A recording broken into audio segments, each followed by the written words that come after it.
de recevoir Dr Ismail Hamed, notre invité chercheur en islam. Vous pouvez me corriger aussi, Dr Ismail. Merci infiniment de nous joindre. Donc, l'apparition des groupes terroristes, Dr Ismail, les racines de ce terrorisme, est-ce depuis plus de 1400 ans? Est-ce après les colonisations occidentales? Est-ce après les guerres? Quelles sont les racines du terrorisme? Oui, donc merci pour l'invitation. Bien sûr, pour les raisons, la racine, donc on doit parler pour plusieurs choses. Il y a des causes et il y a aussi des phases. Ok? Des phases, donc on parle d'histoire. Donc on a deux parties principales de l'histoire. La première partie de l'histoire, de début de l'extrémisme ou le terrorisme ou le fanatisme, tout ça presque c'est de même signification. On parle presque après la mort du prophète Mahomet. Ça c'est la première phase historique, ça aussi on va parler un peu après. Et la deuxième phase, donc on parle de presque de début du XXe siècle, avec l'apparition de frères musulmans, ces groupes.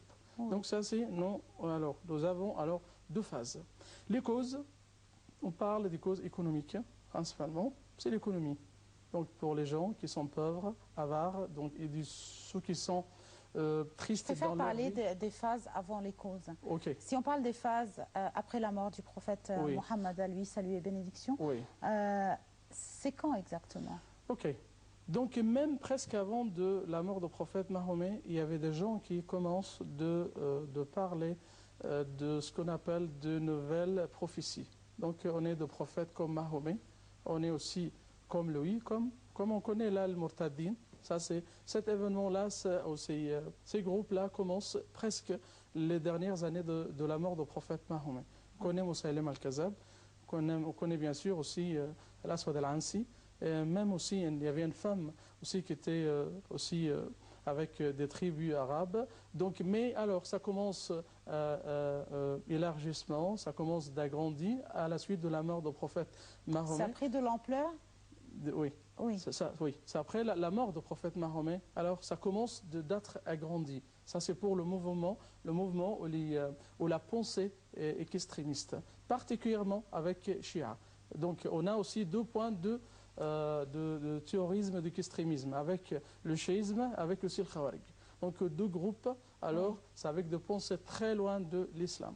Le problème, mais jusqu'à maintenant aussi, il y a des gens qui parlent, donc Daesh, ça c'est l'image de Khawarij. C'est une image moderne de Khawarij qui apparaissait, bien sûr, pendant la période de Sayyidina Ali ibn Abi Talib, pendant son califat et tout ça, donc c'était à son époque. Shia aussi, presque dans la même période. Donc c'était alors deux groupes qui s'opposent les uns des autres et aussi les uns des autres ils parlent sur les autres comme des mécréants. Donc alors on dit que les autres ils sont mécréants et aussi les Shia, donc les chiites ils parlent sur le Khawarij, donc ils sont des mécréants et aussi le Khawarij ils parlent sur les comme ça. C'était des choses très difficiles. Donc ça commence petit à petit avec un conflit. Donc on parle aussi du rebelle dans la période de l'histoire islamique. On parle aussi de la chute de grandes dynasties islamiques. Et aussi c'était aussi à cause de l'apparition de cette pensée-là. Donc on parle de la chute de la dynastie Omeyyade, à peu près 132 après l'émigration du prophète Mahomet. Ça commence aussi avec aussi la dynastie abbasside, avec une pensée aussi alors par l'autre côté. Aussi ceux qui parlent de les abbassides, c'est l'image de Al-Bayt pour les partisans de Sayyidina Ali, pour les chiites, c'est comme ça. L'autre côté, alors Banu Umayya, donc aussi la dynastie Omeyyade, on parle aussi après l'apparition de tout, si on les appelle des courants, pas des mouvances, puisque c'était juste des petites communautés qui ont apparu après, très extrémistes après la mort du prophète, comme vous l'avez cité. Comment cela s'est-il étendu en fait? Ok, donc même le prophète Mohammed nous a parlé de ça. Il a parlé que, alors,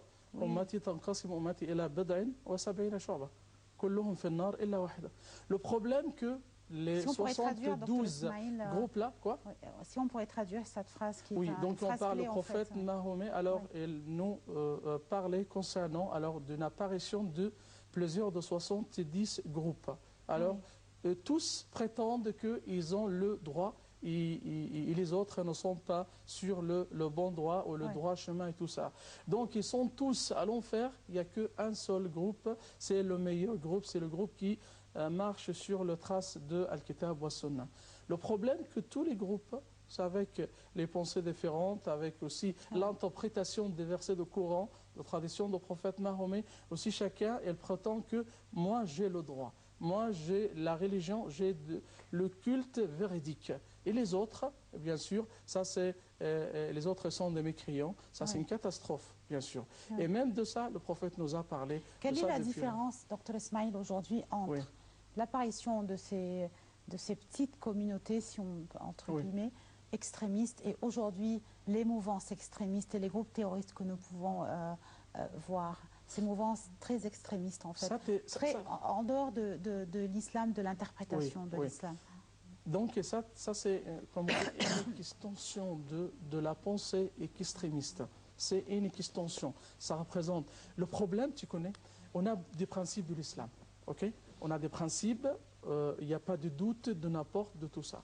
Mais le problème que pour quelques groupes, c'est l'interprétation de quelques versets de Coran et de tradition de prophètes. Je te donne un exemple. Par exemple, Daesh, il parle par exemple de l'épée. Le prophète Mahomet commence à apparaître par l'épée et c'est lui qui utilise la force pour appliquer ou pratiquer la charia et tout ça. Et bien sûr, ça c'est pas vrai. Il parle aussi que le prophète Mahomet, il a combattu alors les mécréants. Donc pour nous, dans ces jours-là, on doit aussi combattre les mécréants. Ça c'est une maladie. Ça c'est une mauvaise interprétation. Donc on doit parler de l'histoire du prophète Mahomet, de sa vie par rapport aux conditions et les situations qui étaient à son époque. Le prophète Mahomet, il est venu comme « Wa ma arsalnaka illa rahmatan lil alamin ». Ça c'est un slogan de l'islam. C'est la paix et la tolérance et le respect de la religion. J'ai beaucoup d'amis français. Quand je parle avec eux, ils nous parlent, ils nous discutent et avec beaucoup d'idées amalgamiques. Je leur dis, moi je suis un chercheur islamique. Et après mon étude profonde de l'islam et de la religion, s'il y a des choses de l'islam qui me demandent d'utiliser la violence contre les autres, je dois laisser l'islam. Ce n'est pas une religion. Ça c'est clairement. L'islam est basé sur la tolérance. Tout à fait. Okay? Sur la paix. On a des événements, on a beaucoup de choses, on a beaucoup de versets de Coran. Aujourd'hui, quelles sont les causes l'évolution de ces minorités, ou qu'on les appelait des minorités extrémistes? Comment vous voyez cette évolution et pourquoi cette évolution? Donc on parle des causes économiques et de la misère et tout ça. Il y a aussi de la politique, des idées de l'impérialisme et tout ça. Donc on parle par exemple, l'apparition de Daesh, ça c'est bien sûr, c'est une image sauvage de Al-Qaïda. Al-Qaïda. C'est quoi Al-Qaïda? C'est Al-Qaïda, Qaïda al-Jihad. Ça s'appelle comme ça, Qaïda. Et les gens parlent, c'est quoi Al-Qaïda? Et pourquoi il s'appelle comme ça? Parce que leur pensée c'est basée sur Al-Jihad. Mais ils ne connaissent pas la signification, la vraie signification de Al-Jihad. Et comment on utilise Al-Jihad dans notre vie.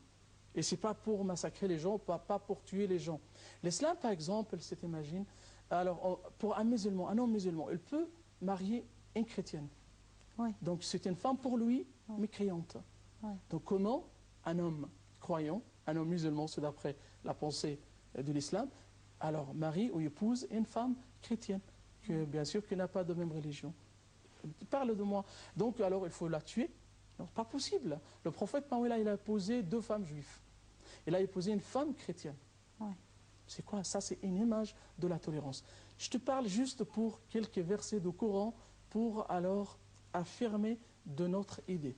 Alors, فَمَنْ شَاءَ فَلْيُؤْمِنْ وَمَنْ شَاءَ فَلْيَكْفُرْ لَكُمْ دِينُكُمْ وَلِيَ دِينٍ لَا إِكْرَاهَ في الدين يا أيها الذين آمنوا عليكم أنفسكم لا يضركم من ضر. Si on pourrait traduire aussi en... Vas-y, traduis là. Donc tu parles de quoi? Vous avez votre religion, nous avons aussi notre religion. Il n'y a pas d'obligation de la religion. Ok? On a beaucoup de choses qui assurent rien que des tolérances, des versets de tolérance de l'islam. Bien sûr. Ça, et pourquoi, justement, Dr Ismail, si vous avez dit que vous parliez avec vos amis français, qui certainement vous demandent beaucoup de questions sur l'interprétation de l'islam, sur quelques versets bien sûr, pourquoi ces mauvaises interprétations ont-elles été laissé vaguer dans le monde de cette façon? Pourquoi ces mauvaises interprétations se sont-elles emparées dans plusieurs pays, en fait? Et bien sûr, ça c'est aussi c'est une cause politique.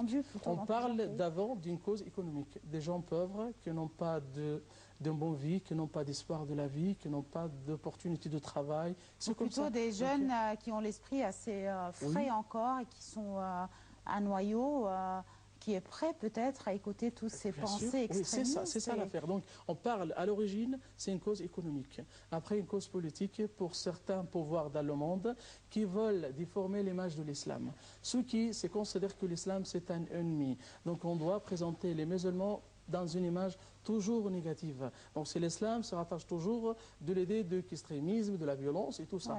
Donc on parle de quoi? D'une cause politique. Mais avant, c'est la cause économique. Pour des gens qui attirent les jeunes qui n'ont pas d'espoir, qui sont déçus de leur vie et tout ça, après c'est la politique. Et pour ça, c'est Daesh par exemple, c'est commencé comme ça. On utilise la religion, c'est à cause du cause politique et en même temps, il y a aussi des grands pouvoirs qui enrichissent tout ça, qui leur donnent alors le pouvoir, qui leur donnent les armes, qui leur donnent le financement et tout ça.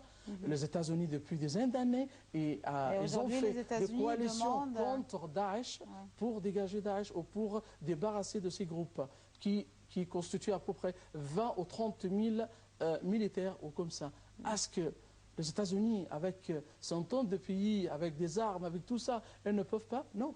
Les États-Unis veulent l'existence de Daesh pour dire toujours qu'il y a de raisons pour l'intervention américaine, aussi pour protéger nos amis qui sont dans la région et aussi pour protéger les intérêts américains.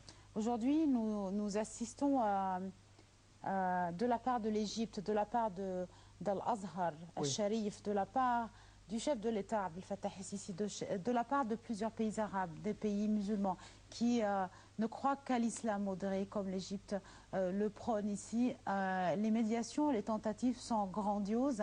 Comment vous voyez cet effet aujourd'hui et le retrait, ou plutôt comment vous voyez la position actuelle des groupes terroristes? Je ne parle pas de Daesh, je ne parle pas d'un certain groupe terroriste, mais est-ce que vous pensez que le cycle normal, la vraie image de l'islam, commence-t-elle encore une fois à s'imposer? Bien sûr, toujours on parle que Al-Haqqu ablaj wal-Batilu lajlaj. Ça c'est une phrase, un proverbe arabe. Al-Haqqu ablaj, c'est-à-dire la vérité c'est toujours très clair, très forte. Et Al-Batil, bien sûr, c'est l'autre image de la justice ou de la vérité, toujours l'injustice, c'est toujours très faible. Donc ça doit être, et toujours la vie, la vie de l'homme, c'est toujours avec un conflit entre le bien et le mal.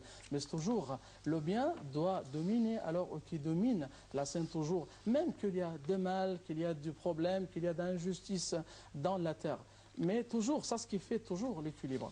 Pour nous, alors l'Égypte, c'est toujours une terre de tolérance et toujours représente une image vraiment très claire pour l'islam très modéré, la vraie islam, pas l'islam modéré, on parle de la vraie image de l'islam. Al-Azhar, depuis la fondation de l'Azhar, 970, c'est toujours un phare de l'islam. C'est toujours Al-Azhar, c'est une université très grandiose depuis 1000 ans qui répand toujours et qui propage la vraie interprétation alors de l'islam et aussi pour les principes de l'islam. Mais ces efforts de médiation, cette interprétation, cette présentation modérée de l'islam, comment est-elle perçue à travers le monde? Justement, l'effet de ces efforts qui sont déployés pour montrer la vraie image de l'islam, comme vous l'avez dit, la religion de tolérance. Alors, oui, toujours, on a besoin de travailler beaucoup plus que ça.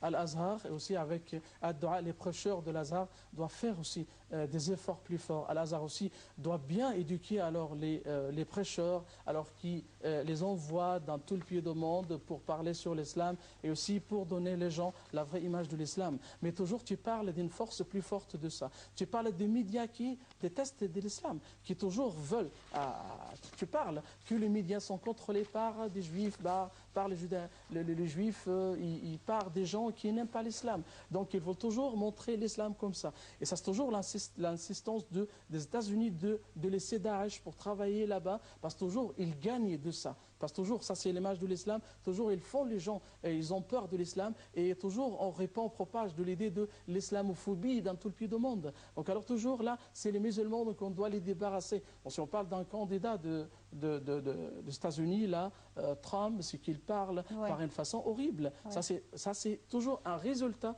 de cette affaire-là. Mais toujours l'islam, c'est une religion très forte, c'est l'islam qui dépasse toujours les barrières et les problèmes, et c'est toujours, ça reste un symbole de la tolérance. On est très convaincu profondément de l'islam, même s'il y a des mauvaises images d'ici, de là-bas, et ça existe dans les autres religions. Mais le problème, c'est qu'on n'a pas de médias très forts qui combattent tout ça. Est-ce que vous pensez que la terre est-elle fertile, encore une fois, dans certains pays, si on parlait Syrie, Irak, pour l'apparition de nouvelles tendances très extrémistes? Bien sûr, oui. Oui, oui, ça c'est l'idée aussi. Malgré tous les efforts qui sont déployés. Oui, mais ce n'est pas suffisant. Tu parles toujours, c'est la politique américaine qui est basée sur ce qu'on appelle l'anarchie créative. L'anarchie créative, c'est ce qui compte de l'Israël. Oui, le Fawd al-Khalaq, est-ce qu'elle a déjà parlé depuis... C'est très ancien, docteur. Oui, alors, mais ça, c'est ce qui arrive maintenant. Tu parles de la division de pays par rapport aussi des idées sectorales, par rapport aussi de problèmes religieux, il part tout ça, des chiites, des sunnites, et aussi entre là les juifs, les arabes. Donc ça, c'est ça ce qui se passe dans la scène. Donc, et ça, c'est l'application, la pratique. Les médiations, les efforts de redorer la vraie image de l'islam, la démocratie dans les pays, comment se débarrasse-t-on des groupes terroristes de Daesh en Syrie et en Irak, comment ces dossiers sont-ils gérés sur le plan politique? En parallèlement, ça aussi, ça avance. Oui, bien sûr. Ça, c'est toujours là. Donc, on parle, c'est toujours les problèmes économiques dans les pays là. Donc, et c'est l'injustice, tout ça, ça, ce qui fait. Ça représente un environnement, un niveau, alors très fertile pour l'apparition de ce problème-là. D'accord. Je tiens à vous remercier infiniment, Dr Esmaïl Hammed. Toujours, vous nous éclaircissez avec les idées vraiment bien enracinées. Merci infiniment, Dr Esmaïl Hammed. Vous êtes chercheur islamique. Merci infiniment. Voilà, donc c'est la fin de cette édition directe. Merci à tous de l'avoir suivi. Je vous laisse maintenant avec un commentaire qui nous est préparé par nos collègues Sarah Maghrabi et Ayachel. Le retard de Donald Trump, si on le compare avec Hillary Clinton, c'est là où les Américains, le 8 novembre, votent leur nouveau président, peut-être un nouveau Sénat, quelques républicains également, on ne sait toujours pas. Donc la position de favorite d'Hillary Clinton est confortée par une moisson de nouveaux sondages dans les États où se décidera plutôt l'élection présidentielle du 8 novembre. Donald Trump, lui, il essaye de chercher la parade pour essayer de remonter la pente. Les états-majors démocrates et républicains donc ont le regard fixé sur les 12 États clés qui détermineront lesquels des deux candidats remportera la majorité au collège électoral en novembre. Je vous laisse avec les derniers détails concernant les élections présidentielles aux États-Unis et la fin de cette édition de Direct. Merci à tous et passez une très bonne soirée. Rendez-vous demain et une nouvelle équipe. Au revoir.